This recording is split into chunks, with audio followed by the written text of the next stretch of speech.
Try finding a home under $150,000 in Nashville right now. Can't be done. But 8 Tennessee towns offer exactly that, plus Cherokee Sacred Grounds, Whitewater Rapids, and neighborhoods where everyone knows your name. The catch? There isn't one. Let's begin with Rockwood, which sits in Roane County, right off I-40 along the Clinch River. Median home prices hover around $221,000. Average rent sits near $890 a month. Locals call it the place to be in Tennessee. Which honestly sounds like something the Chamber of Commerce printed on a banner. So yeah, I assumed there would be a catch. But then you look at what's actually there. Watts Bar Lake for boating, Big South Fork nearby for hiking, about 45 minutes to Knoxville if you need bigger job options, golf courses and sports complex that don't cost vacation money. And suddenly, Rockwood starts to feel different. That's partly because this town was never built to be trendy. It was built to work. After the Civil War, investors launched the Roane Iron Company here, pulling iron and coal straight out of the hills. The goal wasn't charm, it was longevity. When coal collapsed, Rockwood didn't vanish. Manufacturing replaced it. Healthcare followed, and the town adapted instead of chasing hype. Today, that shows up in places like Walnut Hill, quiet ranch homes close to the interstate. A downtown Main Street with amphitheater concerts. Piney Park, where kids can walk straight from school to trails. Median household income sits around $37,900 a year, and that stretches further when housing runs about 37% below the state average. Are there trade-offs? Sure. Job variety is limited unless you commute. Some creek areas flood. Nightlife isn't the point. But what you're really buying here is space, access, and calm, with outdoor recreation most people only experience on vacation. And if you think lake living can't get any cheaper than this, well, there's a town where rent averages around $663 a month. That alone sounds fake. It sits between Knoxville and Chattanooga, with direct access to Tellico Lake. This is Madisonville. Now here's the part that makes people skeptical. Median home prices run around $274,000, the highest on this list. So how are the rents that low? That's where Madisonville gets interesting. Founded in 1822, it never became a resort town. Instead, it grew as a working town, right at the gateway to East Tennessee's outdoor corridor. Housing stock stayed practical. Development stayed quiet. Rents never exploded. You've got Tellico Lake right at the edge of town. The Hiwassee River is nearby for rafting. And the Sequoia Birthplace Museum grounding the area in real Cherokee history. Then there's the moon pie thing. Chattanooga Bakery is close by, so Madisonville leaned into it with these low-key moon pie magic events. It sounds ridiculous. Then you go, and somehow it works in that very Tennessee way. Median household income sits around $45,000. The economy mixes manufacturing, tied to the old Alcoa legacy, with tourism and service jobs. Nothing flashy, but steady. With I-75 access, commuting to Knoxville or Chattanooga is realistic. But daily life still feels slow and local. Are there trade-offs? Sure. Nightlife is minimal. Career growth can stall without commuting. But lake access, rivers, mountains, and scenic highways, at these prices, most places can't touch that. But if you want to go even cheaper with some seriously heavy history woven into the architecture, there's a town that looks like a postcard from 1880, and we are talking about Brownsville. Victorian homes, brick storefronts. Median home prices sit near $163,693. Average rent is around $740 a month. At first glance, it feels like one of those towns you wonder how nobody's discovered it yet. But then you start pulling on the thread. Brownsville was founded in 1824 and grew as a cotton trading center in the Mississippi Delta. And like many southern cotton towns, its early economy was built on enslaved labor. After the Civil War, Reconstruction brought violence instead of stability. A yellow fever epidemic in 1878 killed hundreds. Lynchings continued into the early 1900s. Then, in 1940, a defining moment. Elbert Williams, secretary of the local NAACP chapter, was organizing black voter registration ahead of the presidential election. He was questioned by police in June. He was never seen alive again. Days later, his body was found in the Hatchie River. So why talk about this? Because when a place is this affordable, the real question isn't just, why is it cheap? It's what shaped it. Brownsville's past led to demographic shifts and long-term economic challenges. That history is part of why prices never spiked here the way they did elsewhere. And still, there's value.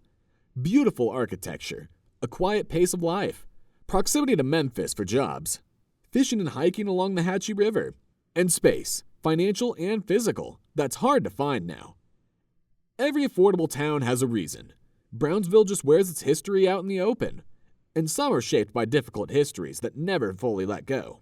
And speaking of towns shaped by strong beliefs, the next place on this list banned alcohol for over a century.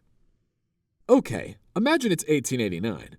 You're a temperance activist from New York. You hate alcohol. You hate vice. So you do the most logical thing possible. You gather other prohibitionists, charter a land company, buy a massive chunk of Tennessee, and build a town where alcohol is completely illegal. They call it Harriman. The town incorporated in 1890 with strict alcohol bans, and that ban didn't end until 1992. That's 103 years of forced sobriety. When Harriman finally got its first liquor store, the internet was new, grunge music was everywhere, and the Soviet Union had just collapsed. That's how long this experiment lasted. You can still see it in the town itself. Victorian homes in Cornstalk Heights remain standing, many carefully restored. Fast forward to today. Median home prices sit around $230,723, roughly 31% below the state average. Rent averages about $737 a month. The town still feels tight-knit. High school football pulls crowds. Roane Medical Center and Roane State Community College anchor jobs and education. There are trade-offs. Nightlife is limited. Some river areas flood. Infrastructure shows its age. But Harriman isn't trying to be trendy.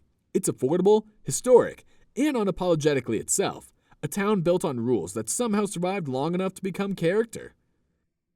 Now, if you think a dry town founded by anti-alcohol activists is weird, there's a place with alligators, in Tennessee. It also has a strawberry festival that's been running for more than 80 years, which already tells you this town doesn't follow the rules. This is Humboldt. Median home prices hover around $158,195. Average rent sits near $800 a month. But Humboldt isn't interesting because it's cheap. It's interesting because it's weird and cheap. Every spring, the town completely loses control during the West Tennessee Strawberry Festival. Pie-eating contests, live country bands, strawberry beer that tastes exactly how you'd expect, shortcakes the size of hubcaps, kids sticky and screaming, adults mildly drunk on fruit-flavored beers. It's pure, unfiltered small-town chaos. And then you realize this place has layers. Humboldt started as a railroad town in 1859, built where two major rail lines crossed. Today, the economy leans on manufacturing and healthcare, with median household income around $42,000. Daily life stays simple. Bailey Park has free splash pads. Main Street has real antique shops. And Three Rivers BBQ will sell you an $8 pulled pork plate that doesn't pretend to be fancy. But here's the part that nobody expects. Just outside town sits Hatchie National Wildlife Refuge, over 11,500 acres of wetlands. And yes, it has alligators. In Tennessee. There are boardwalks to watch them safely, deer hunts, and bald eagles overhead. Most of it completely free. You're also only 15 minutes from Jackson, close enough for jobs and errands without living in a city. Now, there are trade-offs. Entertainment is limited. Summer humidity brings mosquitoes that do not mess around. But dirt-cheap housing, festival-level chaos, and surprise gator sightings? Humboldt delivers way more than it should for the price. And if you like affordability with even deeper layers of American history, the next town on this list takes things in a very different direction. Back in 1901, a newspaper looked at this quiet Tennessee valley and gave it a nickname, the Dimple of the Universe. And somehow, it stuck. About 11,700 people still live here today. This is Lawrenceburg. Median home prices sit around $235,000. Average rent is about $800 a month. Affordable, yes, but that's not why people stay. This place has layers. Davy Crockett lived here. Not as a legend, just as a guy with jobs. Justice of the Peace, state representative, militia colonel. He even built a powder mill along Shoal Creek. A flood destroyed it and pushed him west, eventually to the Alamo. In a weird way, American history bends right through this town. His legacy lives on at Davy Crockett State Park, just outside town. And about 30 minutes away is Shiloh National Battlefield, where over 24,000 soldiers were killed, wounded, or missing in one of the bloodiest Civil War battles. Back in Lawrenceburg, the contrast is striking. There's a thriving Amish community. Horse-drawn buggies roll down Highway 43. Local bakeries sell shoe-fly pie and warm pretzels. The economy runs on manufacturing and healthcare. Median household income sits around $41,500, but groceries and utilities are among the cheapest in the state.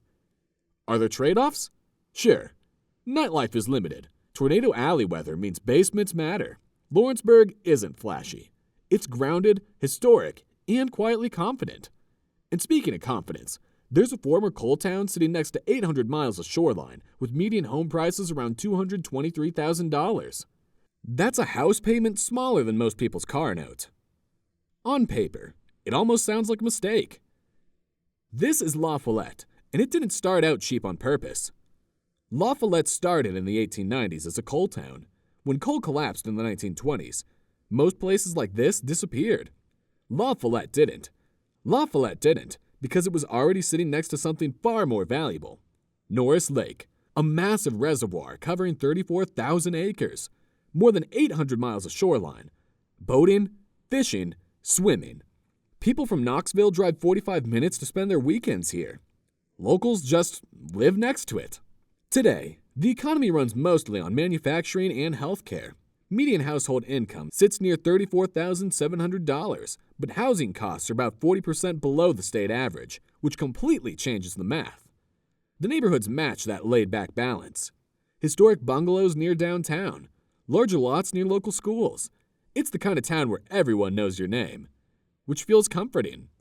Or suffocating, depending on your personality. Now, there are trade-offs. High-paying jobs are limited, so some residents commute to Knoxville. Infrastructure needs updates. Flood zones near Big Creek require careful checks. But for first-time buyers or retirees, this is mountain lake living at used car prices. So what could possibly beat that? A city. A real one. With 633,000 people, the birthplace of rock and roll, and a median home price that breaks every rule. Home to Graceland, Beale Street, and barbecue people fly across the country to eat. And the median home price? $143,000. Welcome to Memphis, where you're spending 10% less than the national average on almost everything, from groceries to utilities to that pulled pork sandwich at Central BBQ that honestly changes how you think about meat.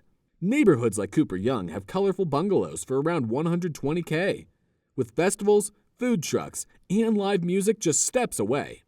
East Memphis has quiet ranch-style homes near strong schools where families earning around $51,000 stretch their income surprisingly far. But here's what really makes Memphis unforgettable. Shelby Farms. 4,500 acres, one of the largest urban parks in America. Free zip lines, wetlands, roaming bison, and summer nights lit by fireflies.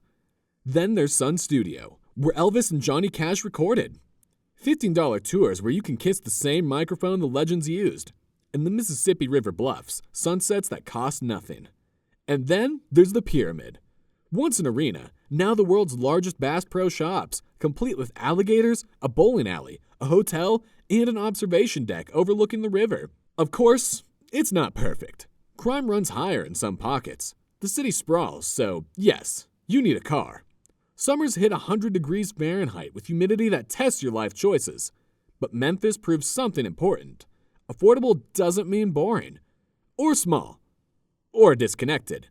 It means big city culture, real opportunity, and history at prices most places can't touch. That's why Memphis stands out. So there they are, Tennessee's 8 most affordable towns. But here's what we didn't cover. Which of these towns would you actually move to? So drop a comment below and tell us. If you had to pick one of these 8 towns to move to tomorrow, which one would it be and why? If this breakdown helped you see Tennessee differently, hit that subscribe button. And if you know someone drowning in Nashville rent or Chattanooga mortgages, send them this video. Thanks for watching.